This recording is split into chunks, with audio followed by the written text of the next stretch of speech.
बहुत सारे फ्रेंड्स होते हैं, बहुत सारे फैमिली मेम्बर्स होते हैं, तो आपको कभी भी कोई छोटी या बड़ी बात हो तो आप यूजुअली शेयर कर सकते हैं उनके साथ। लेकिन यहाँ पे क्या होता है, आप अपने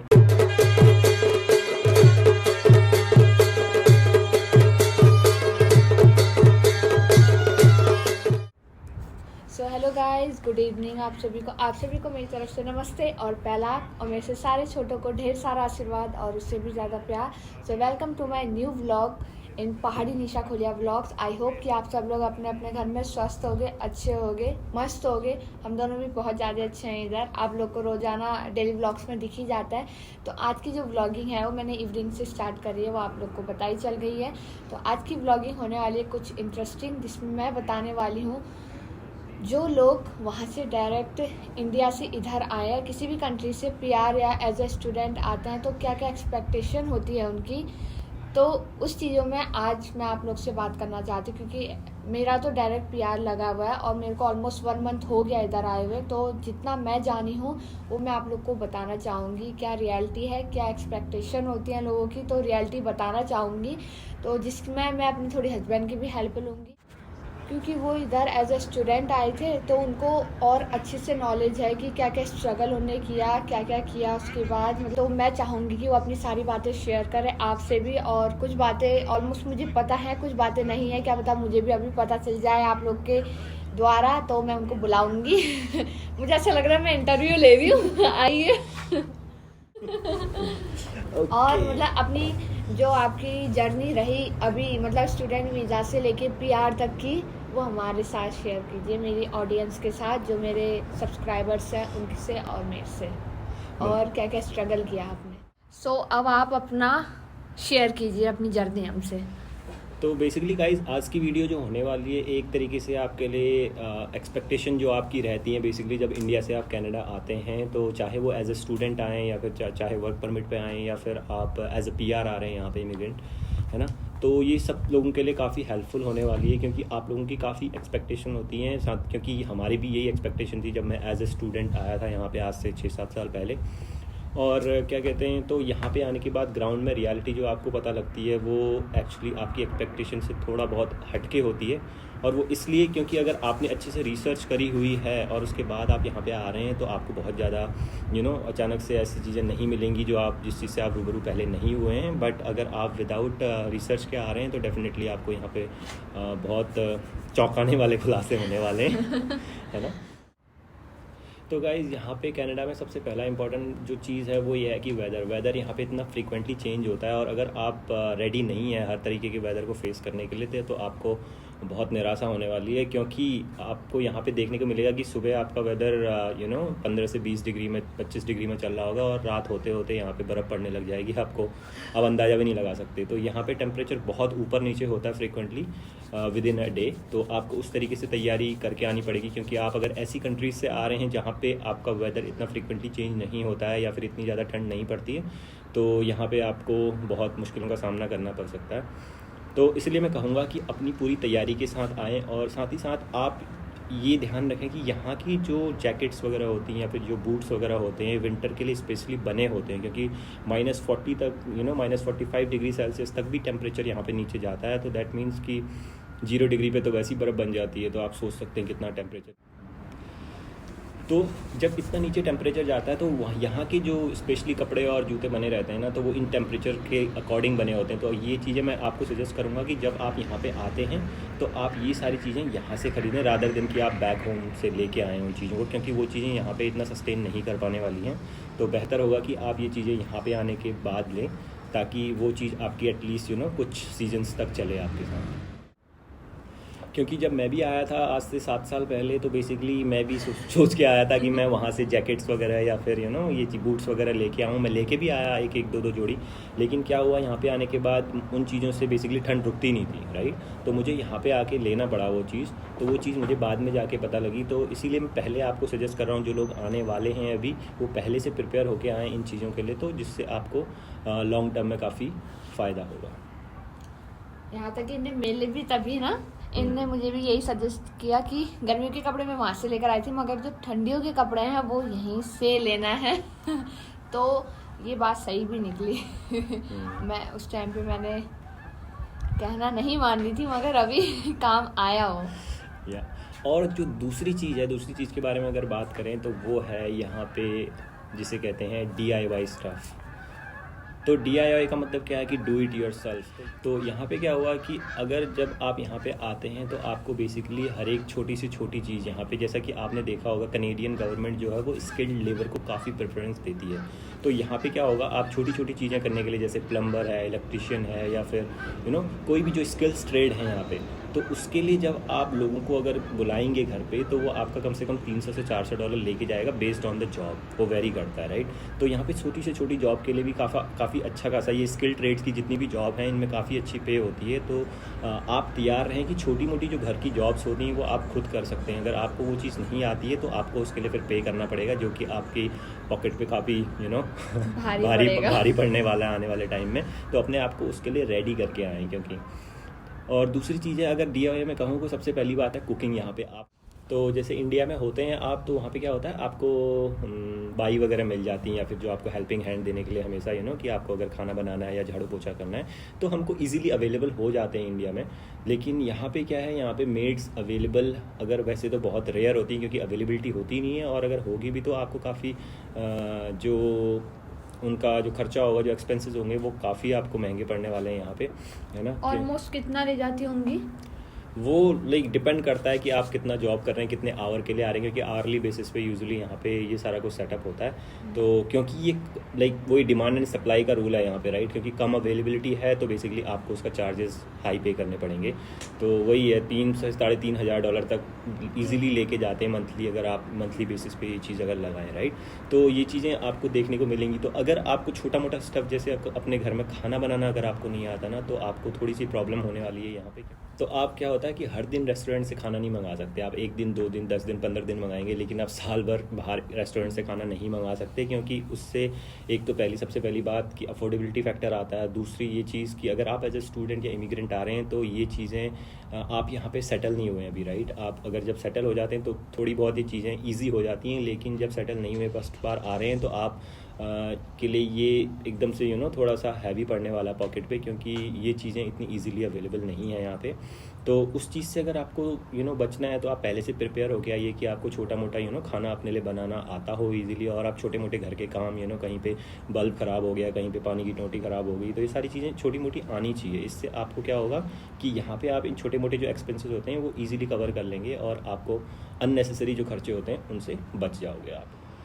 तीसरी चीज़ मैं कहूँगा, यहाँ पे क्या होता है कि इंडिया में होता है ना, आपके बहुत सारे फ्रेंड्स होते हैं, बहुत सारे फैमिली मेम्बर्स होते हैं, तो आपको कभी भी कोई छोटी या बड़ी बात हो तो आप यूजुअली शेयर कर सकते हैं उनके साथ। लेकिन यहाँ पे क्या होता है, आप अपने कंट्री से दूर आके बैठे होते हैं, राइट, और यहाँ पे एकदम से आपके लिए सारा कुछ नया होता है। अगर आप अपनी फैमिली के साथ आ रहे हैं तो आपके लिए थोड़ा बहुत फिर भी ये चीज़ ईजी है, लेकिन जो एज ए इंटरनेशनल स्टूडेंट या फिर जो लोग अपने आप से आ रहे हैं ना, उनके लिए थोड़ा सा मुश्किल होता है, क्योंकि यहाँ पे इतनी जल्दी फ्रेंड सर्कल बनेगा नहीं, और बनेगा भी तो उनमें से आपको ये ध्यान रखना होगा कि कौन रियल है आप।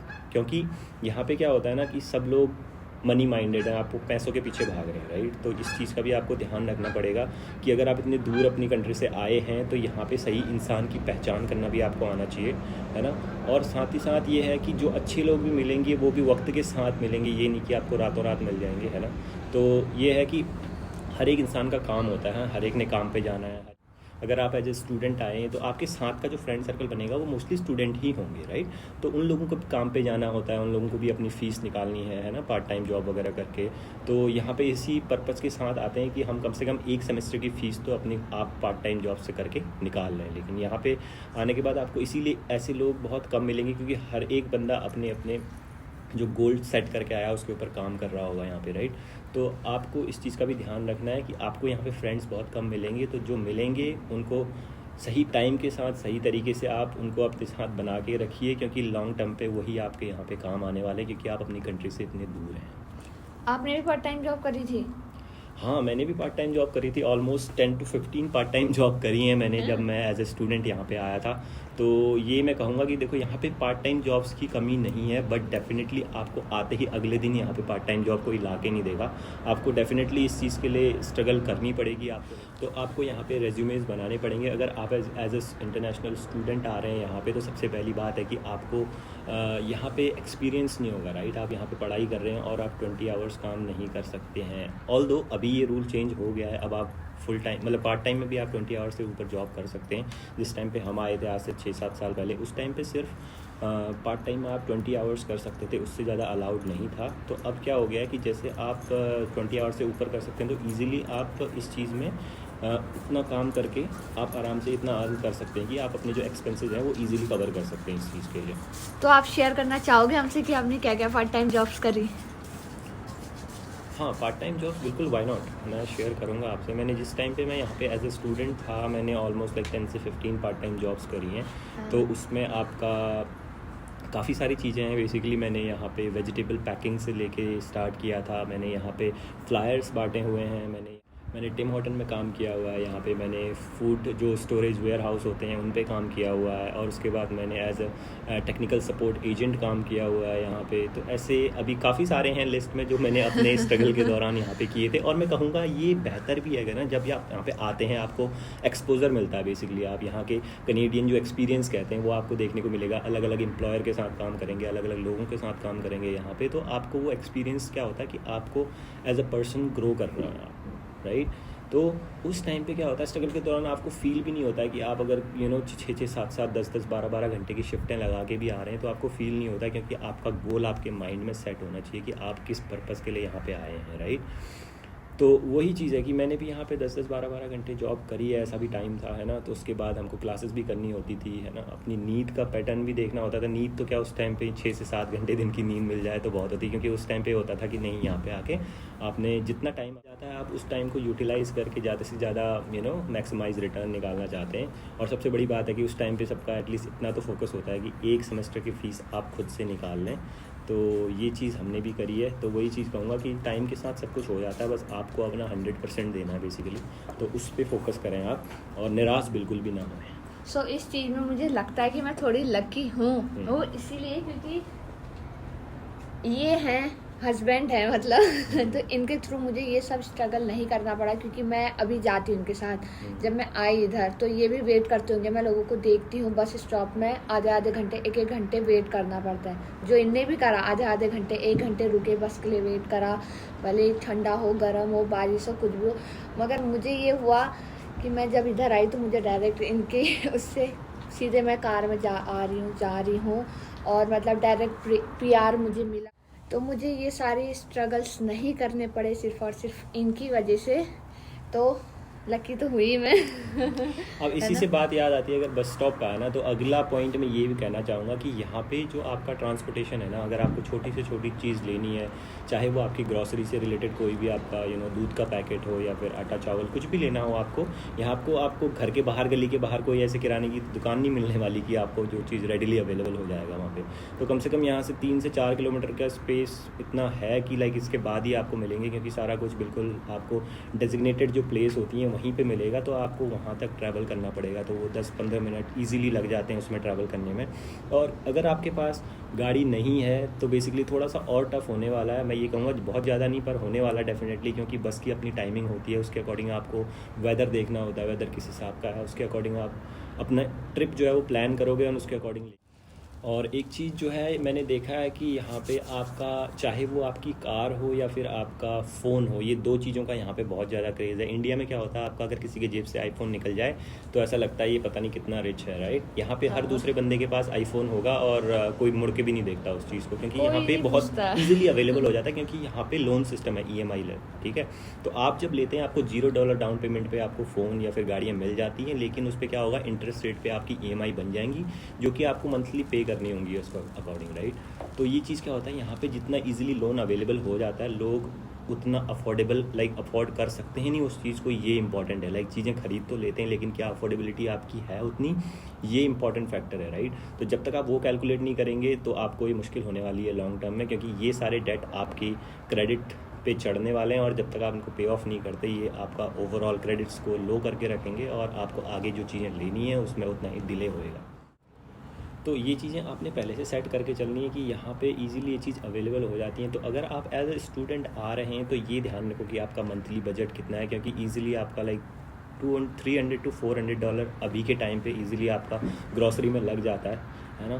तो आप वो बजट सेट करके आइए, क्योंकि आपको पार्ट टाइम जॉब भी करनी। मैं उन लोगों की बात कर रहा हूँ जो मिडिल क्लास फैमिली से अभी आए हैं यहाँ पे, है ना, तो उनको खुद अपनी फ़ीस भी निकालनी है और क्या कहते हैं वो स्टडी भी कर रहे हैं और अपनी जो हेल्थ है और अपने खान पान का सबका ध्यान रखना है, राइट। तो आपको बजट भी बहुत लिमिटेड होता है, ये नहीं है कि आप फ्री स्टाइल आप पैसा कहीं पर भी खर्च कर सकते हैं, राइट।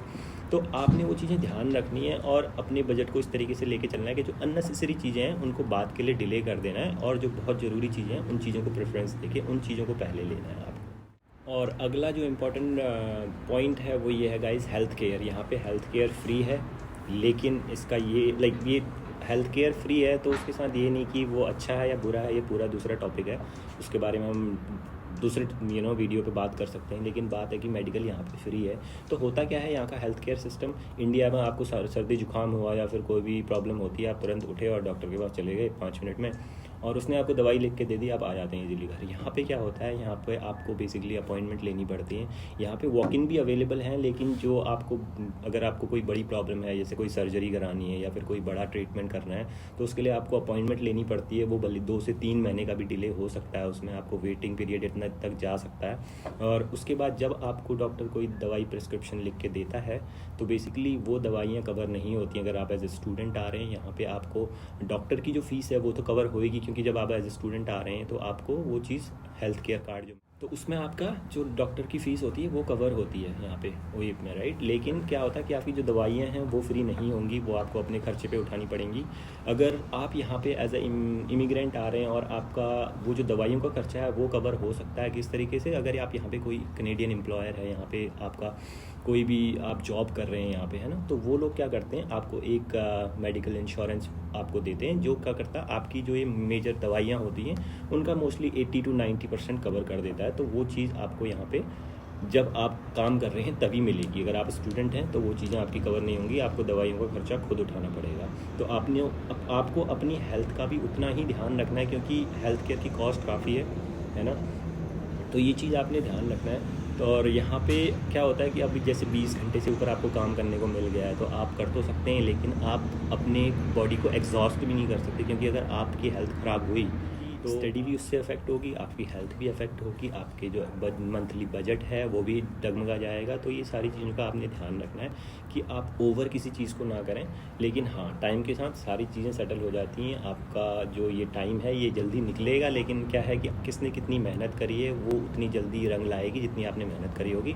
अगर आप अपने इस टाइम को ऐसे ही वेस्ट जाने देंगे तो आने वाला टाइम आपके लिए मुश्किल में होने वाला है, क्योंकि आपका जो स्टूडेंट टाइम है वो बेसिकली 1, 1.5, 2 साल मैक्स चलेगा। उसके बाद असली आप जब फील्ड में उतरेंगे बेसिकली, तो तब आपको रियल स्ट्रगल देखने को मिलेगी, अगर आपने अपना प्रॉपर ये टाइम यूटिलाइज़ नहीं किया है तो गाइज़ अब हो गया है टाइम, बहुत अंधेरा होने लग गया है, सूरज भी छुप गया है। तो बेसिकली आई थिंक आज के लिए इतना काफ़ी है। हम अपनी इस जर्नी को और कनाडा की और भी जो काफ़ी सारी चीज़ें हैं आने वाले टाइम पे आपके साथ शेयर करते रहेंगे। अगर आपको कोई भी क्वेश्चन है तो आप डेफिनेटली कमेंट बॉक्स में ज़रूर टाइप करके क्वेश्चन पूछ सकते हैं। हम उसका रिप्लाई अगर छोटा होगा तो बेसिकली कमेंट बॉक्स में ही दे देंगे, अगर ज़्यादा बड़ा टॉपिक होगा तो बेसिकली नई वीडियो बना सकते हैं। मैं एज ए स्टूडेंट आया था, मेरी वाइफ एज ए PR आई है यहाँ पे, तो बेसिकली मैंने तो वो सारा फेज़ देखा एज ए स्टूडेंट और फिर वर्क परमिट और फिर अब जाके PR हुए हैं, तो ऊपर पूरी जर्नी देखी है। तो मैं आपके साथ काफ़ी चीज़ें शेयर कर सकता हूँ और बेसिकली आपकी हेल्प हो सकती है। तो अब आ गया है व्लॉग एंड करने का टाइम, तो आज का व्लॉग एंड भी आप ही कर दो।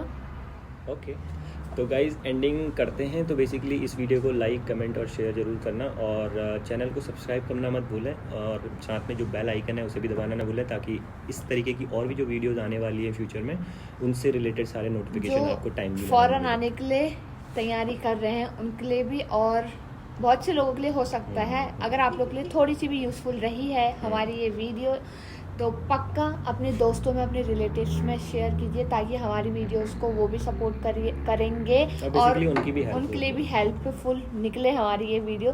तो कल को मिलूंगी नई वीडियो के साथ, नए दिन के साथ। तब तक के लिए बाय बाय। Bye bye.